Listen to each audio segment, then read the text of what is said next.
তোমাদের সাথে একটা কথা শেয়ার করবো বলে ওই জন্য ভিডিওটা অন করলাম।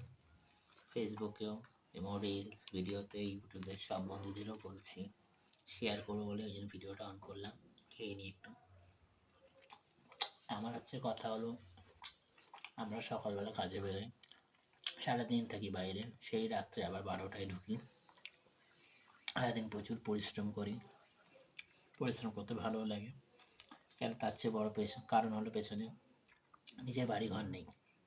মাস গেলে 9,000 টাকা ভাড়া থাকতে হয়। আমাদের ইলেকট্রিক বিল, আমা খাও, ইলেকট্রিক বিল, মেনটেন্যান্স, এই করতে করতে 11,000 টাকা বেরিয়ে যায়। তরকারি খাবা? তবে তোমার জন্য রেখে দিই সকালে। হ্যাঁ, খাওয়া আস্তে আস্তে। তাই মার খুব ইচ্ছা একটা নিজের বাড়ি, সেটাই ভাবি যে কবে হবে কবে হবে। চেষ্টা করছি, জানি না কবে হবে।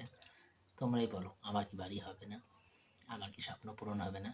মায়ের স্বপ্ন কি আমি পূরণ করতে পারবো না? মায়ের কি নিজে বাড়ি ঘর করে দেখাতে পারবো না? জানি না সেদিনটা কবে আসবে। সেদিনটা আসলে আমার মার খুবই আনন্দ হবে, নিজের বাড়ি ঘর।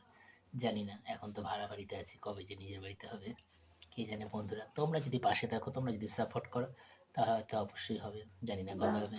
টাটা বন্ধুরা, আমাকে আমি খাইয়ে নিই।